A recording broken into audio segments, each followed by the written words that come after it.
Commençons d'abord par la stratégie de Guillaume Soro, puisqu'il a tenu hier une conférence de presse à Paris.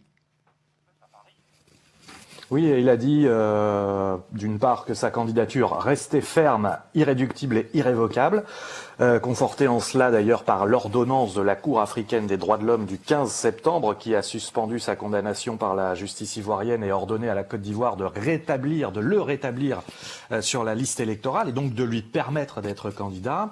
Pour autant, Guillaume Soro l'a martelé hier, il n'y aura pas d'élection le 31 octobre pour l'ancien président de l'Assemblée nationale ivoirienne. Maintenir cette élection dans ces conditions n'a aucun sens, ce sont ses mots, et y participer serait cautionner le coup d'état civil de M.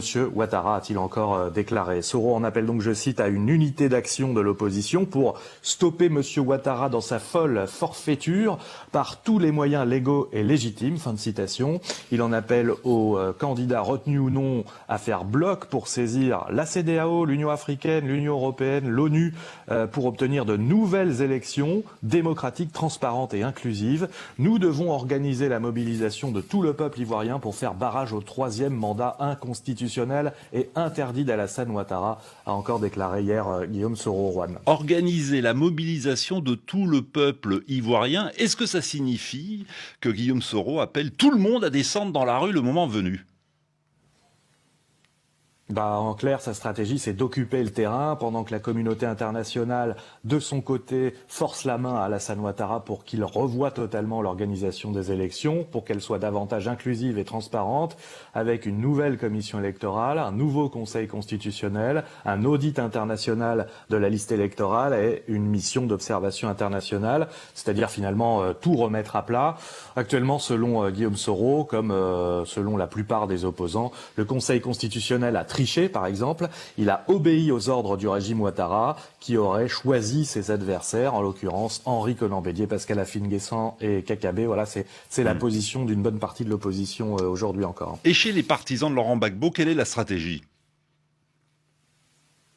D'abord, au FPI Gbagbo, sur ce dernier point, on a bien sûr la même analyse.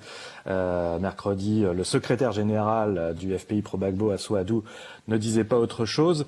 Et au FPI Gbagbo, ou chez EDS, la plateforme qui englobe le FPI Gbagbo, on a d'ailleurs un peu cette même stratégie que celle annoncée par Soro. EDS a appelé ses sympathisants, et au-delà de ses sympathisants d'ailleurs, le peuple ivoirien, à la mobilisation en vue d'appels prochains à manifester contre le troisième mandat, contre l'organisation de ces élections et pour l'organisation d'un nouveau scrutin. EDS qui indiquait vouloir se concerter avec ses alliés du PDCI pour étudier les modalités des... Pierre Pinto, rupture du faisceau entre Paris et Abidjan. On a un petit problème technique. Est-ce que vous m'entendez ? On vous entend maintenant cette fois grâce au téléphone. Donc vous disiez PDCI, la réaction du PDCI, les alliés du PDCI ? Alors hier soir, dans un tweet, Henri Konan Bédié, je cite, se félicitait de l'unité d'action proposée par le GPS et soutenue par le FPI contre un troisième mandat inconstitutionnel et interdit. Henri Konan Bédié reprend les termes de Guillaume Soro, d'Alassane Ouattara. Le PDCI s'associe évidemment à cette démarche. Fin de citation de ce tweet d'Henri Konan Bédié, signe que ce front commun de l'opposition semble se mettre doucement en place. Alors, ils appellent tous à manifester, Pierre Pinto, mais il faut quand même rappeler que les manifestations sur la voie publique sont interdites. Oui, par décret, jusqu'au 30 septembre au moins. Alors apparemment, les pro-Gbagbo ont l'intention de passer outre. Ils estiment que le droit à manifester est de toute façon garanti par la Constitution. D'ailleurs, beaucoup ont déjà bravé l'interdiction. Des militantes du GPS, le parti de Guillaume Soro en particulier, ont été arrêtées les mois derniers, sont toujours sous les verrous. La question est de savoir si ces leaders politiques, en fait, que ce soit Soro, Bédié, Gbagbo, etc., sont capables de mobiliser suffisamment de gens pour, par exemple, bloquer le pays pendant des jours. Eh bien, en face, au RHDP, on fait le pari que non, que rares sont les jeunes à être prêts aujourd'hui à risquer leur liberté ou leur vie dans la rue pour des leaders qui sont à l'étranger ou qui sont en Côte d'Ivoire mais qui ne descendent jamais sur le terrain, avec en plus, dans toutes les mémoires, évidemment, les mois sanglants de 2010-2011 que chacun ici s'accorde à ne surtout pas vouloir revivre.